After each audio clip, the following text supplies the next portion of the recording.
Éxodo 17. Toda la congregación de los hijos de Israel partió del desierto de Sin por sus jornadas, conforme al mandamiento de Jehová, y acamparon en Refidim, y no había agua para que el pueblo bebiese. Y altercó el pueblo con Moisés y dijeron: Danos agua para que bebamos. Y Moisés les dijo: ¿Por qué altercáis conmigo? ¿Por qué tentáis a Jehová? Así que el pueblo tuvo allí sed y murmuró contra Moisés y dijo: ¿Por qué nos hiciste subir de Egipto para matarnos de sed a nosotros, a nuestros hijos y a nuestros ganados? Entonces clamó Moisés a Jehová diciendo: ¿Qué haré con este pueblo? De aquí a un poco me apedrearán. Entonces aquí estamos viendo que toda la congregación de Israel partió del desierto de Sin por sus jornadas. Entonces seguimos esta peregrinación en el desierto. Y dice que partieron del desierto de Sin conforme al mandamiento de Jehová. Y llegaron a este lugar, dice, acamparon en Refidim y no había agua. Imagínense estar en esta jornada, en esta caminata por el desierto en el Medio Oriente, el calor extremo. Ya habían experimentado hambre, ahora experimentaban sed, y sed es de las necesidades más profundas, más difíciles de soportar para el cuerpo. Y vemos algo interesante que dice que habían obedecido conforme al mandamiento de Jehová. O sea, este pueblo estaba en la voluntad de Dios, sin embargo, estaban pasando por un tiempo difícil. Esto nos enseña que es posible estar caminando dentro de la voluntad de Dios y aún así estar experimentando grandes problemas, ¿no? Porque a veces podemos pasar problemas y pensar que es porque no estamos en la voluntad de Dios, pero no, es posible estar en la voluntad de Dios y pasar por pruebas. Pero aquí vemos que el problema estaba en la forma de afrontar las pruebas.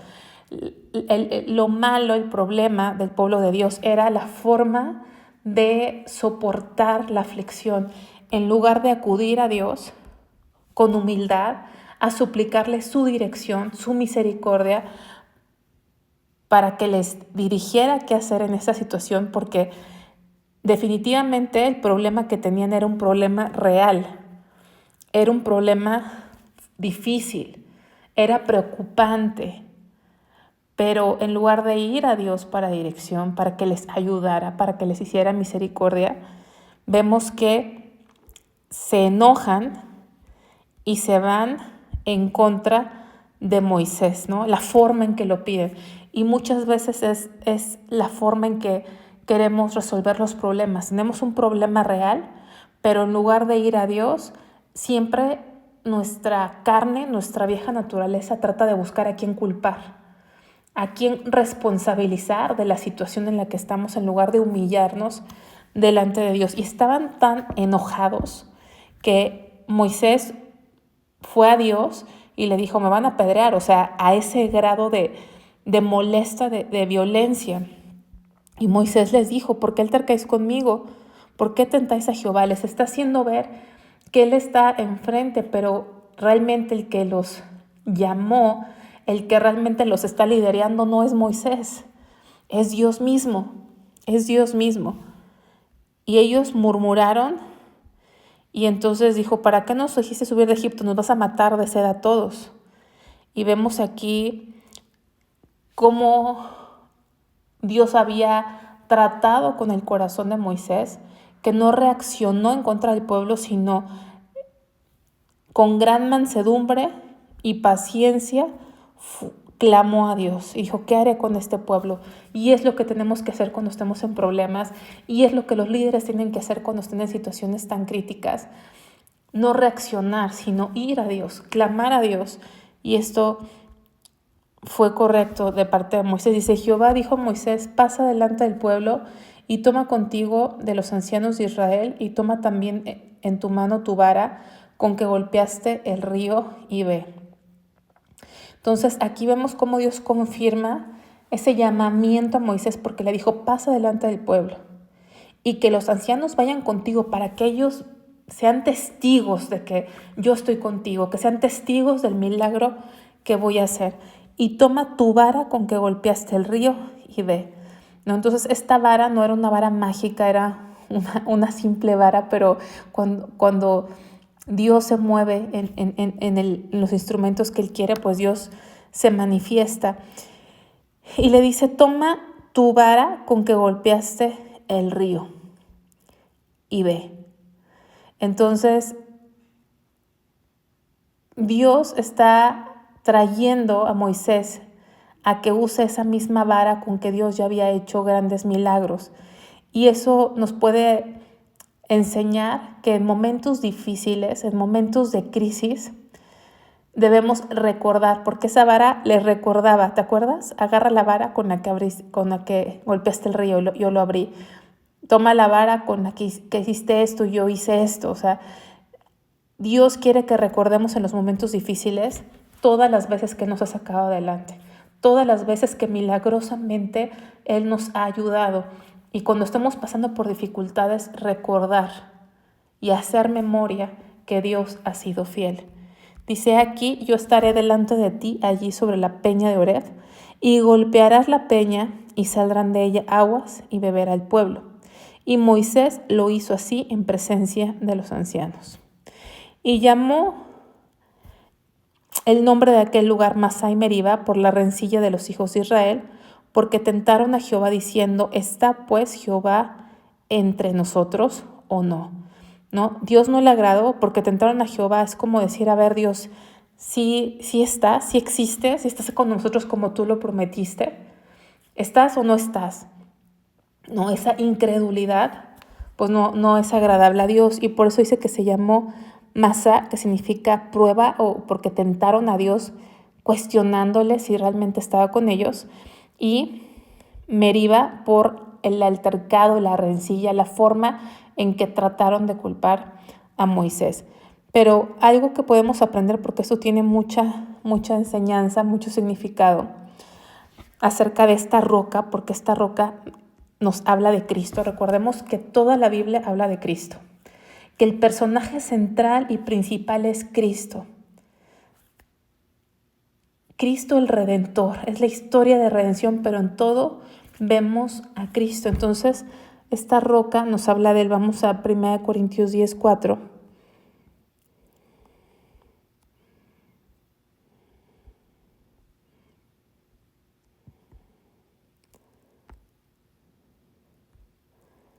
Dice, todos bebieron la misma bebida espiritual porque vivían de la roca espiritual que los seguía, y la roca era Cristo, ¿no?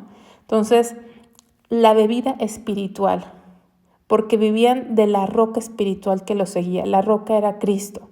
Aunque sí era una sed física, nos está dando un mensaje espiritual. No solamente bebieron de esa agua física, sino bebieron del agua de vida, bebieron del agua, ¿no? El agua de la que nunca tendremos sed jamás, porque esa roca que golpeó Moisés, está hablando de Cristo. Vamos a ver que Cristo es la roca que fue golpeada. Vamos a Isaías.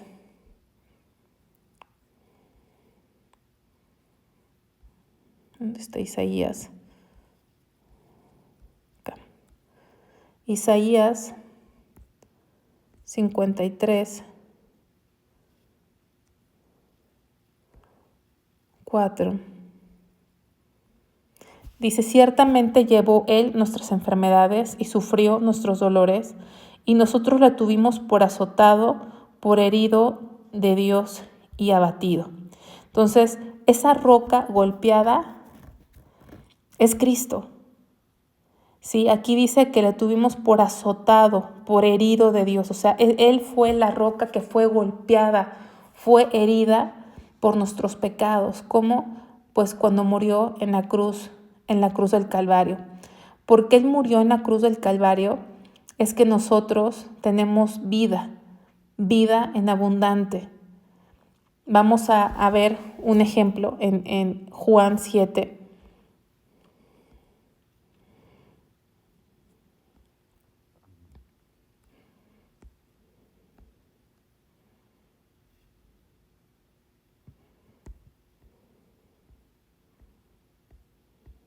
38.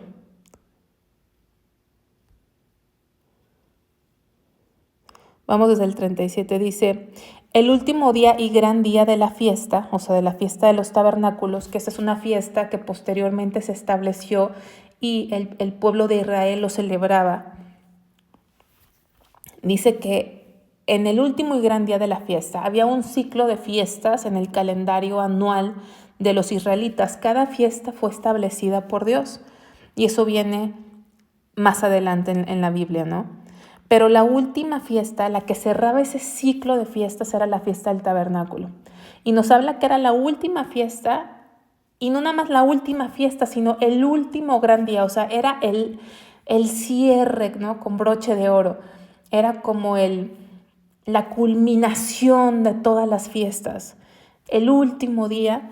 Y en esta fiesta de los tabernáculos se incluía como un rito, un recordatorio de cuando Dios precisamente les había dado de beber cuando estaban en Refidim, cuando Dios les había abierto o les había provisto esa agua de la roca milagrosamente y de la cual todos bebieron en esa fiesta del tabernáculo. En el último día se celebraba un rito, digamos, para recordar este hecho milagroso que estamos viendo en Éxodo. Por eso dice, en el último día y gran día de la fiesta, Jesús se puso de pie y alzó la voz diciendo, si alguno tiene sed, venga a mí y beba. El que cree en mí, como dice la Escritura, de su interior correrán ríos de agua viva. Entonces, imagínense, ellos hacían este rito con copas de agua para celebrar y conmemorar este día milagroso, pero resulta que en esta ocasión, en ese día, la roca misma, el cumplimiento de lo que habían pasado en este capítulo 17 de Éxodo, estaba ahí con ellos. Era Cristo mismo, era esa roca. Y ellos no se habían dado cuenta, ellos estaban celebrando el ritual, acordándose de lo que había pasado, sin percatarse que la roca viva, la roca verdadera, la roca eterna estaba entre ellos. Por eso dice que él se puso de pie y alzó la voz diciendo, si alguno tiene sed, alzó la voz, o sea, lo dijo fuerte, si alguno tiene sed, venga a mí y beba. Si alguno tiene sed, venga a mí y beba. Yo soy esa roca, ¿no? El que cree en mí, como dice la Escritura, de su interior correrán ríos de agua viva. Entonces, Cristo es esa roca y Él nos ofrece esa agua de la que no tendremos sed jamás.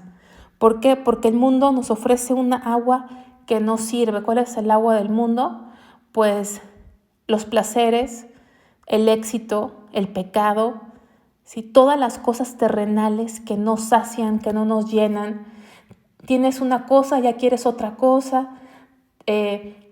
Tienes una meta, la cumples, ahora quieres otra meta y otra, ¿no? Creces, te desarrollas, haces la carrera, pero ahora quieres un trabajo, ahora quieres ganar más, ahora quieres un carro, ahora quieres una casa, ahora quieres casarte, ahora quieres hijos. Y van pasando las cosas, pero te das cuenta que aunque es emocionante en el momento, no te dura esa llenura. ¿Y qué pasa? Quieres más y quieres más. Y así es el pecado. Pecas y quieres más. Pero el agua que el Señor Jesucristo ofrece es una agua que no tendrás sed jamás, que no tendrás sed jamás porque no va a estar en tu exterior. No vas a encontrar la llenura en el exterior, sino la vas a encontrar en tu interior siempre y cuando Cristo venga a habitar dentro de ti. Porque aquí dice, el que cree en mí, como dice la Escritura, de su interior, no es del exterior, no es de lo que el mundo nos da, sino es la vida de Cristo, de esa roca que viene a vivir en aquellos que han puesto su fe en Él. Dice, esto dijo del Espíritu que habían de recibir los que creyesen en Él, pues aún no había venido el Espíritu Santo porque Jesús no había sido aún glorificado. Entonces, ¿qué pasa cuando esa roca es golpeada, cuando Cristo es golpeado, o sea, en la cruz del Calvario? Cuando Cristo es crucificado en la cruz del Calvario, cuando es muerto, y después resucitado. Vemos que entonces en Hechos, en el libro de Hechos, que viene después de los Evangelios, vemos que la iglesia, los primeros creyentes, después de la venida de Jesucristo, experimentan la llenura del Espíritu Santo. Viene el Espíritu Santo que aquí habla, que les habla del Espíritu Santo como ríos de agua viva, ¿no? Reciben esa llenura, ese bautismo en el Espíritu Santo que solo pudieron recibir después de que la roca fue golpeada. No antes, cuando la roca, Cristo, fue crucificado, entonces ellos posteriormente pudieron recibir esa llenura del Espíritu Santo. Bueno, entonces, continuando, podemos decir que este milagro no fue un milagro menor, ¿no? Fue un milagro mayor, que de esa roca en el desierto pudiese fluir esa agua. Y ese es el milagro que Dios hace en nosotros. Cuando Él viene a vivir dentro de nosotros, nuestro corazón está tan duro como esa roca. Pero cuando Dios toca ese corazón duro, Él viene a vivir dentro de ese corazón y lo rompe nuestro corazón, nos da un corazón de carne, y Él viviendo dentro de nosotros, pues fluye esas aguas de vida que nos dan una verdadera llenura, el Señor en nosotros. Vamos a pasar al versículo 40. Dice, entonces algunos de la multitud oyendo estas palabras decían, verdaderamente este es el profeta. Ay, perdónenme, pensé que estaba en Éxodo. Discúlpenme, vamos a Éxodo 17.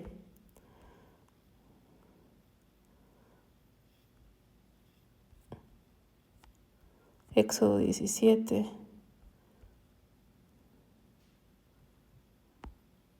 Ahora sí. Dice, ahora sí vamos a pasar a otro tema, versículo 8. Entonces vino Amalec y peleó contra Israel en Refidim. Y dijo Moisés a Josué, escógenos varones y sal a pelear contra Amalec. Mañana yo estaré sobre la cumbre del collado y la vara de Dios en mi mano. Vino Amalec y peleó contra Israel en Refidim. O sea, el que inició la batalla, el que inició la agresión fue Amalec.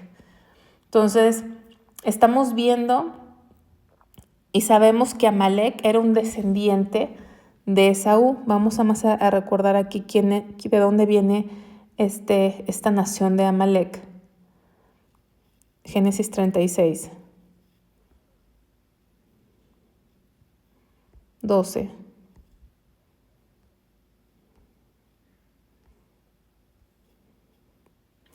Y Timna fue concubina de Elifaz, hijo de Esaú, y ella le dio a luz a Amalec. Estos son los hijos de Ada, mujer de Esaú. Entonces aquí dice, y Timna fue concubina de Elifaz, hijo de Esaú, y ella le dio a luz a Amalec. Entonces si vemos aquí, era un nieto de Esaú, un descendiente de Esaú. ¿Sí? Esta es la genealogía de Esaú, y aquí vemos que está Amalec. Vamos a regresar a Éxodo 17.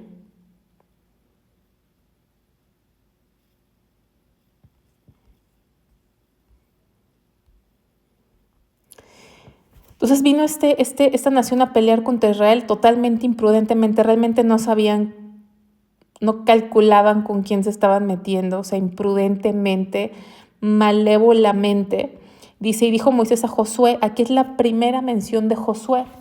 Realmente más adelante, a medida que leemos la Biblia, nos vamos a dar cuenta que el nombre inicial de Josué era Oseas.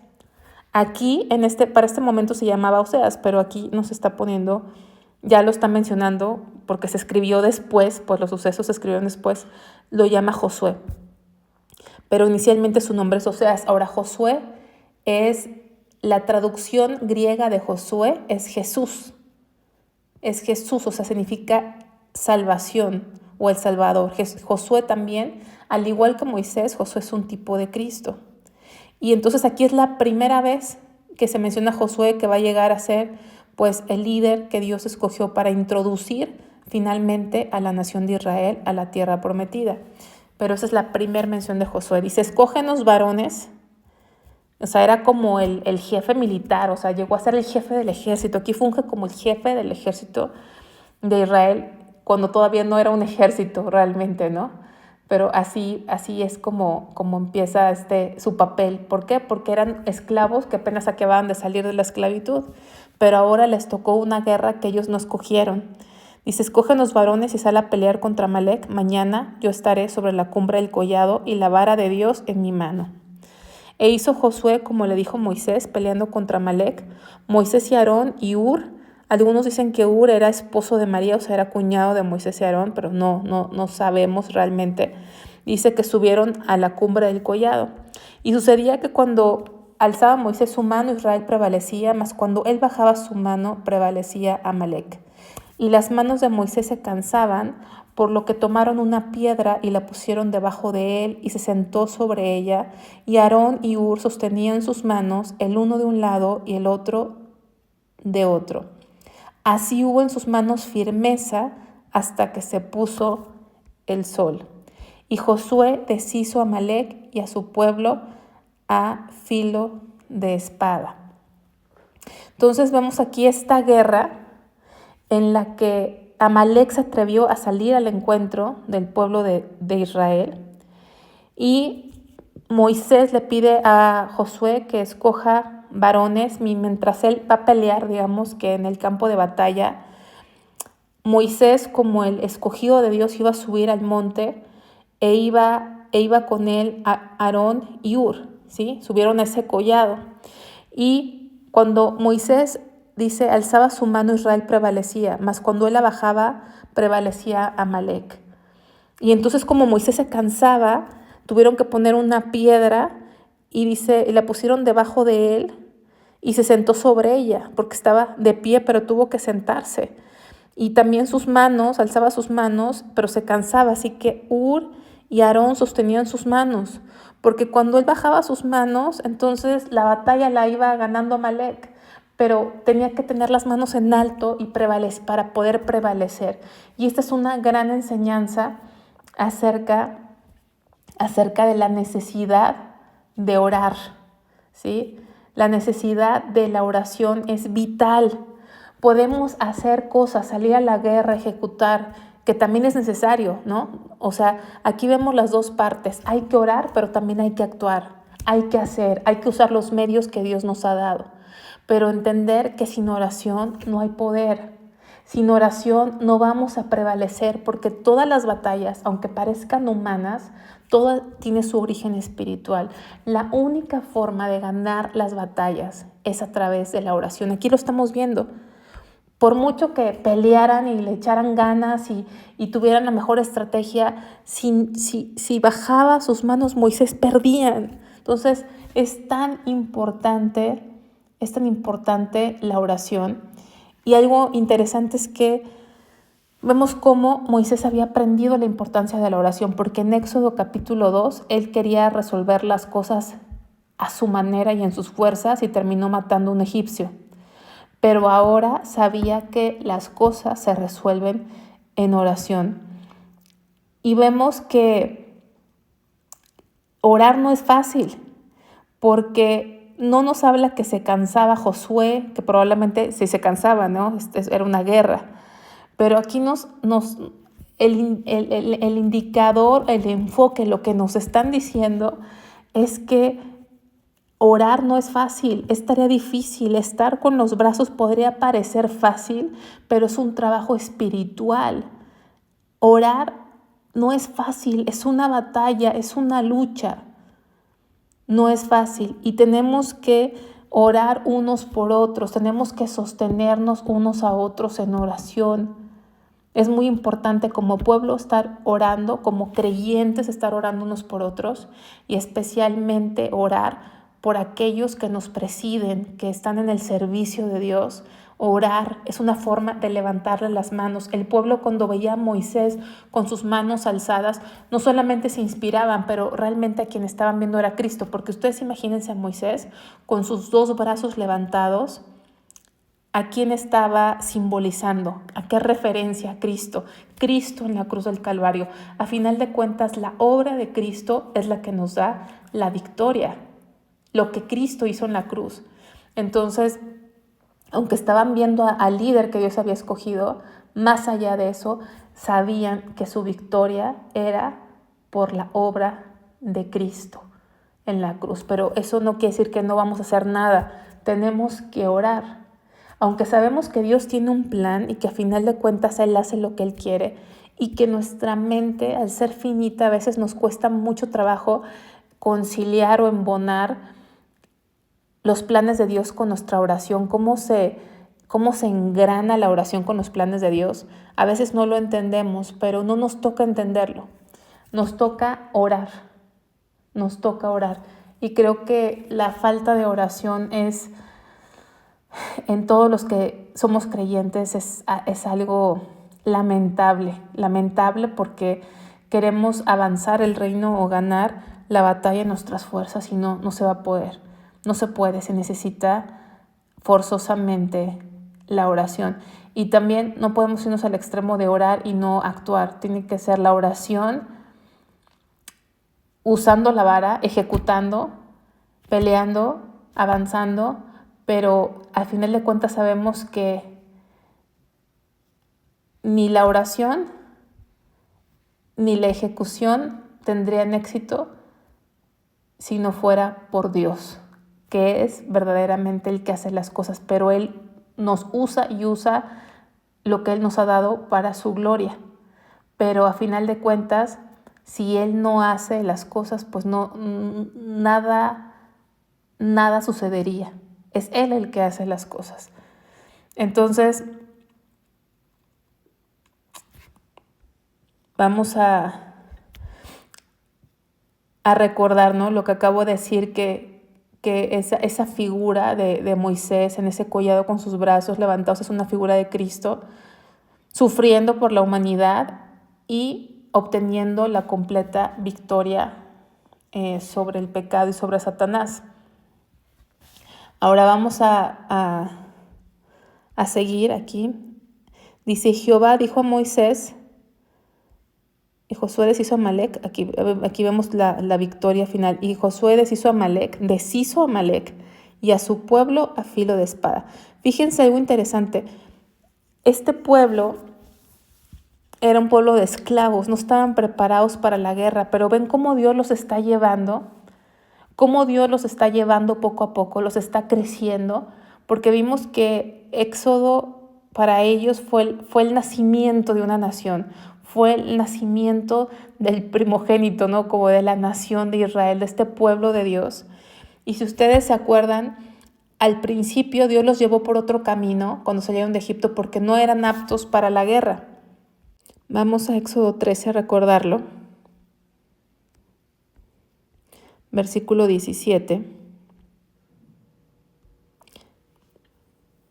Dice: luego que Faraón dejó ir al pueblo, Dios no los llevó por el camino de la tierra de los filisteos, que estaba cerca, porque dijo Dios, para que no se arrepienta el pueblo cuando vea la guerra y se vuelva a Egipto. O sea, cuando salieron de Egipto, Dios se encargó de que no fueran por esta tierra los filisteos. No estaban listos para la guerra. Y aquí aparentemente tampoco, pero Dios los estaba llevando paso a paso. Los sacó, los enseñó la Pascua, les enseñó a saber que la única razón por la que no vino el ángel de la muerte a sus casas fue porque estaban cubiertos por la sangre del Cordero. Aunque el Cordero real no había venido, estaban cubiertos por la fe en Él, porque esa obediencia era la evidencia, el hacer la celebración de la Pascua era la evidencia que habían puesto su fe en Cristo. Luego les abrió el Mar Rojo, ¿no?, que nos habla del bautismo de alguna forma, morir y resucitar con Cristo. Y después de ese gran milagro que les abre el mar, vemos un estallido de alabanza, la primer alabanza, el primer cántico de adoración, ¿se acuerdan?, donde María danzaba, porque solamente los nacidos de nuevo, solamente los redimidos pueden adorar a Dios. Y los fue llevando experiencia tras experiencia. Ya habían tenido hambre, Dios los sustentó. Habían tenido sed, Dios les dio agua, les dio a beber de esa roca. Y ahora seguía esta situación que estaba bajo el plan de Dios de pelear su primer guerra. Esta fue su primer guerra contra Amalek. Cómo Dios fue llevando y cómo Dios nos va llevando, nos saca de Egipto y nos va dando experiencias, nos va preparando, nos va capacitando, nos va creciendo, nos va formando el carácter para lo que Él tiene planeado para cada uno de aquellos que son su pueblo. Y entonces dice, vamos a regresar a Éxodo 17. Aquí nada más era recordar que antes Dios no los había pasado por prueba, pero ahora lo permitió.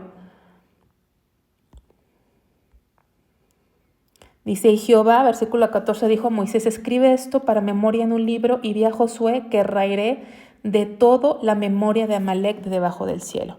Aquí vemos que Jehová dijo a Moisés, escribe esto para memoria en un libro.